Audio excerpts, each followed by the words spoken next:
Good morning students. पिछले video में हम लोगों ने रिफ्रैक्शन ऑफ लाइट की शुरुआत की थी। तो हम लोगों ने बेसिकली उसमें यही बात कहा था कि जब लाइट एक मीडियम से दूसरे मीडियम में इंटर करता है तो उसका स्पीड चेंज हो जाता है और स्पीड चेंज होने के कारण उसका पाथ चेंज हो जाता है। पाथ चेंज होने के इस फेनोमेनन को हम लोग कहते हैं रिफ्रैक्शन ऑफ लाइट।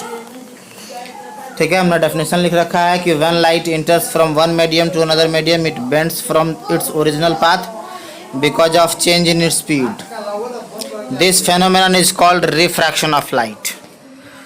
इसी डेफिनेशन को हमने हिंदी में भी लिख रखा है कि जब प्रकाश एक माध्यम से दूसरे माध्यम में प्रवेश करता है तो प्रकाश की चाल में परिवर्तन के कारण उसका पथ बदल जाता है और इस घटना को हम लोग प्रकाश का अपवर्तन कहते हैं। ये प्रकाश का अपवर्तन जो होता है बाबू वो दो तरीके से होता है, two ways of refraction of light. जैसा कि हम लोग पिछले वीडियोस में पढ़ चुके हैं कि दो तरह के माध्यम होते हैं, सघन माध्यम और विरल माध्यम। सघन माध्यम में प्रकाश की चाल धीमी होती है और विरल माध्यम में प्रकाश की चाल तेज होती है। तो अगर प्रकाश सघन से विरल में गया तो प्रकाश की चाल को बढ़ जाना है और अगर विरल से सघन में आया तो प्रकाश की चाल को घट जाना है। इसके कारण दो अलग अलग तरीक़ों से ये जो है प्रकाश का अपवर्तन हो सकता है। आइए आपके सामने है, हमने लिखा है when light enters from denser to rarer medium it moves away from its normal. जब प्रकाश सघन माध्यम से विरल माध्यम में प्रवेश करता है तो अविलंब से दूर मुड़ जाता है। ठीक है, यहाँ आप देख पा रहे होंगे बाबू, ये एक प्रकाश की किरण है जो आ रही है। ये ऊपर एक ग्लास स्लैब है और नीचे का माध्यम एयर है।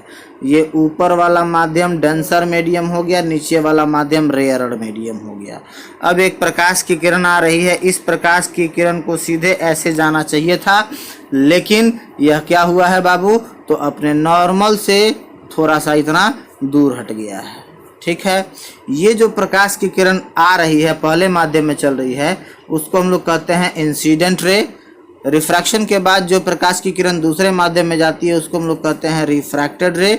ये हो गया हमारा पॉइंट ऑफ इंसिडेंस, और पॉइंट ऑफ इंसिडेंस पर जो वर्चुअल लाइन हम लोग खींचते हैं इसको हम लोगों ने नाम दिया है नॉर्मल। ये परपेंडिकुलर होता है सरफेस के। नॉर्मल और इंसिडेंट रे के बीच का ये वाला जो एंगल है इसको हम लोग कहते हैं एंगल ऑफ इंसिडेंस, जिसको आई से डिनोट किया हमने। नॉर्मल और रिफ्रैक्टेड रे के बीच का ये वाला जो एंगल है इसको हम लोग एंगल ऑफ रिफ्रैक्शन कहते हैं, जिसको आर से इंडिकेट किया हमने। ये एक तरीका हुआ रिफ्रैक्शन का। अब अगर हम बात करें दूसरे तरीके की तो दूसरे तरीके में यहाँ देखा जाए, इस बार लाइट रेयरर टू डेंसर आ रहा है। देखिए हमने लिखा है कि when light enters from rarer medium to denser medium it moves towards its normal. जब लाइट डेंसर से रेयरर जाता है तो अपने नॉर्मल की ओर बेंड हो जाता है, रेयरर टू डेंसर आता है। तो जब प्रकाश विरल माध्यम से, यहाँ पर ध्यान देने वाली बात है बाबू, ये थोड़ा सा गलत हो गया है, ये शब्द है वायरल नहीं है, ये शब्द है विरल। विरल माध्यम से सघन माध्यम में प्रवेश करता है तो अपने अविलंब की ओर मुड़ जाता है। ये वाला शब्द भी मिसप्रिंट हो गया है, मुड़ जाता है। ठीक है, आप देख पाइएगा बाबू, यहाँ आ जाइए। ये हमारा इंसिडेंट रे हो गया। जब ये आ रहा है तो इसको सीधे ऐसे जाना चाहिए था, लेकिन ऐसे नहीं गई, क्या हुई, नॉर्मल की ओर थोड़ा सा बेंड हो गई। ठीक है, ठीक उसी तरीके से बाबू ये हो गया हमारा इंसिडेंट रे, ये हो गया हमारा रिफ्रैक्टेड रे, ये हो गया हमारा नॉर्मल। ठीक, ये हो गया हमारा एंगल ऑफ इंसिडेंस, ये हो गया हमारा एंगल ऑफ रिफ्रैक्शन। तो ये दो अलग अलग तरीक़ों से लाइट का रिफ्रैक्शन हो सकता है, प्रकाश का अपवर्तन हो सकता है। अब जिस तरीके से हम लोगों ने पढ़ा था कि प्रकाश का परावर्तन जो है वो दो नियमों का पालन करता है, ठीक उसी तरीके से प्रकाश का अपवर्तन भी, रिफ्रैक्शन ऑफ लाइट भी दो सर्टेन रूल्स को फॉलो करता है। वो सर्टेन रूल्स कौन कौन से हैं बाबू, उन सर्टेन रूल्स को हम लोग समझने का प्रयास करेंगे। दो लाइट के रिफ्रैक्शन के दो लॉज हैं।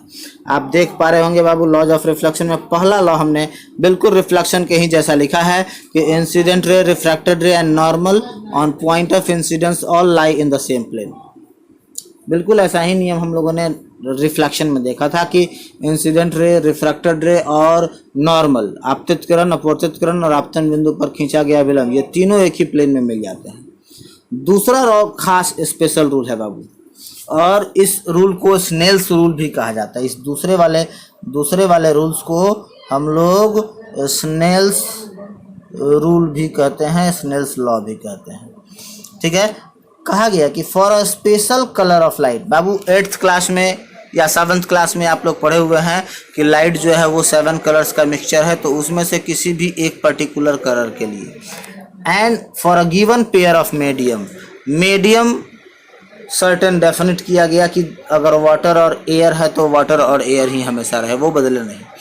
अगर लाइट का कलर नहीं बदलता है, मीडियम ऑफ प्रोपेगेशन जो 2 दिया गया वहीं 2 रहता है, तो कह रहा है कि ratio of sine of i and sine of r, sine of i और साइन ऑफ आर का रेशियो जो होता है वो कांस्टेंट होता है। मतलब प्रकाश के किसी विशेष रंग के लिए दिए गए माध्यमों के युग्म के लिए आपतन कोण की जिया और अपवर्तन कोण की जिया का अनुपात नियतांक होता है। मतलब साइन आई और साइन आर का जो रेशियो है ये कांस्टेंट होता है, और इस कांस्टेंट को हमने यहाँ पर n से डिनोट किया, इस कांस्टेंट को हमने यहाँ पर n से डिनोट किया।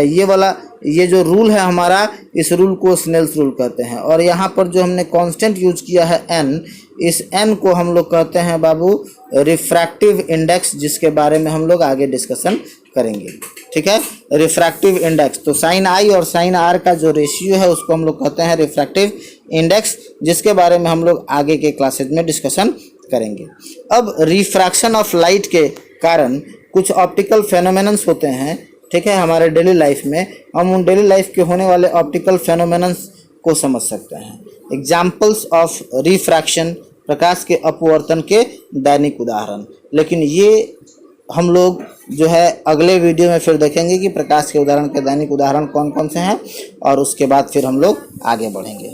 ठीक है, अगला दिन का टॉपिक हमारे प्रकाश के अपवर्तन के दैनिक उदाहरण और उसके साथ रिफ्रैक्टिव इंडेक्स।